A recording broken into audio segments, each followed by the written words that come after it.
For what purpose does the gentleman from Utah seek recognition? Mr. Speaker, I move that the House suspend the rules and pass H.R. 2615, the Virgin Islands of the United States Centennial Commission Act, as amended.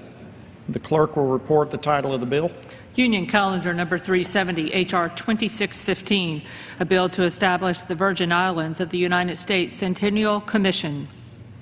Pursuant to the rule, the gentleman from Utah, Mr. Chaffetz, and the gentlewoman from the Virgin Islands, Ms. Plaskett, will each control 20 minutes. The chair recognizes the gentleman from Utah. Thank you, Mr. Speaker. I ask unanimous consent that all members may have 5 legislative days in which to revise and extend their remarks and include extraneous materials on the bill under consideration. Without objection. Thank you. I'm going to reserve. I'd prefer to have the gentlewoman from the Virgin Islands, who's the chief sponsor of this bill, speak first on this issue. The gentleman reserves. The gentlewoman from the Virgin Islands is recognized. Thank you, Mr. Speaker. I yield myself such time as I may consume, and thank the gentleman from Utah, Mr. Chaffetz, for yielding. Mr. Speaker, I rise to speak on behalf of H.R. 2615, the Virgin Islands of the United States Centennial Commission Act. H.R. 2615 will establish a short-term commission to research, plan, develop, and carry out activities related to the 100th anniversary of the Virgin Islands becoming part of the United States. The Commission will revisit the history leading up to and directly following the transfer of the islands from Denmark to the United States. Its purpose will be to educate those unaware of that history on a national level of the importance of the territories to the geopolitical advancement of this great nation. The history of the Virgin Islands and its people is profound, Mr. Speaker. It tells a story of a land so resource-rich and unique in its geography, it was occupied by 7 different nations. It tells the story of a resilient people who insurrected slavery and colonial oppression to achieve self-governance. In 1493, when Christopher Columbus landed on the island of St. Croix, which was then called II by its native inhabitants, it is the only place in what is now the United States in which Christopher Columbus landed, but it is also reported to be the first place that he met armed resistance. He renamed the islands, part of a chain, the Virgin Islands. In 1733, on the island of St. John, the slaves rose up, taking control of the island for almost a year, until European powers worked together and the Danish received the help of French and Spanish armada to help quell what would have been and was one of the first slave uprisings in the New World. In the mid-1700s, a young boy on the island of St. Croix by the name of Alexander Hamilton received the support of merchant patrons on the island who put together sufficient money to finance his travel and education to the colonies. He brought to the colonies his understanding of finance and monetary system, learned from apprenticeship with those merchants, as well as the unique accounting theories from the West African slaves of the island. Those economic gifts, along with his fighting spirit for revolution, liberty, and abolitionist fervor, served him and this country well, as he would soon become the first United States Secretary of Treasury and creator of our modern financial system. Virgin Islanders have played an integral role in the history of this nation well before we were even part of this country, from its inception and beyond. Activists and politicians, David Levy, Yulee, the first Jewish United States Senator, Denmark Vesey, leader of the Charleston, South Carolina slave revolt, Judah Benjamin, Secretary of the Treasury of the Confederate Army, are all Virgin Islanders. William Leisdorf, the founder of San Francisco, Edward Wilmot Blyden, one of the founders of Liberia, also from the Virgin Islands. And after purchase by the United States in 1917, the contribution of Virgin Islanders continued through individuals like David Hamilton Jackson, who was a staunch free press advocate and labor movement leader, Hubert Harrison, a key figure in the movement of the Harlem Renaissance, military veterans like Alton Adams, who was the first African-American naval band leader, and General Samuel Eberson, Ambassador Terrence Todman, and Congress on Racial Equality Chief Roy Ennis are Virgin Islanders. Actor Kelsey Grammer and future NBA Hall of Famer Timothy Duncan are all from the Virgin Islands.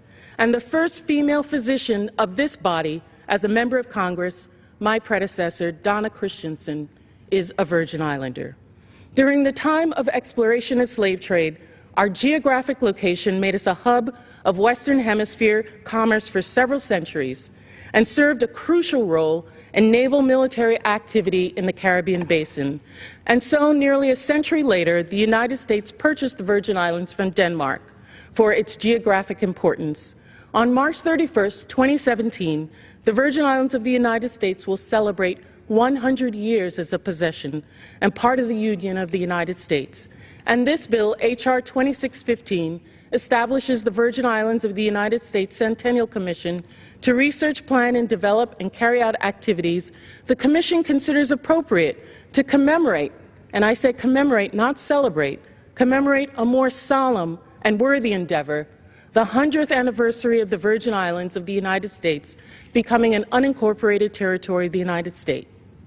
Now, I spent a lot of time talking about the Virgin Islands history and its people because at the time of the transfer, nearly 100 years ago, little thought was given to the history and even less to the people of the Virgin Islands.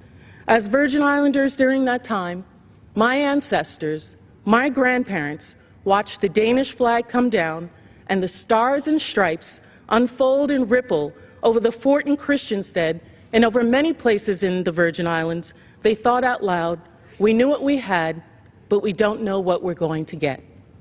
Our elders and leaders hoped and believed that the purchase by the United States would herald greater opportunities and profound modernization. Unfortunately, this has not happened.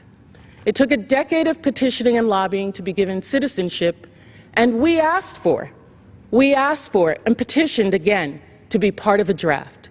What people willingly offer their sons to fight and die, except those wholly willing to be part of the entire American experience.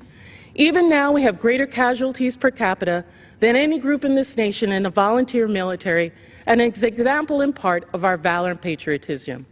Through passage of H.R. 2615, the Commission will serve a vehicle to begin the work to tell the story and serve to expose the aspirations and dreams of American people who call the Virgin Islands home. The Commission will begin a national conversation and discussion to assist in commemorating the great relationship between the United States and its islands, its American islands. The Commission will allow a platform for meaningful dialogue around the Virgin Islands history with the United States, the genesis of issues affecting the territory, as well as how we solve them. This is an opportunity to engage lawmakers and our nation around the challenges and enormous opportunities present in the Virgin Islands. Opportunities like our ports and transshipment position, our broadband capacity, our intellectual and artistic pursuits, our university, which serves as the only HBCU in the Caribbean, and most important, our people. Yes, the people still waiting to be recognized and made whole in that transfer nearly a century ago.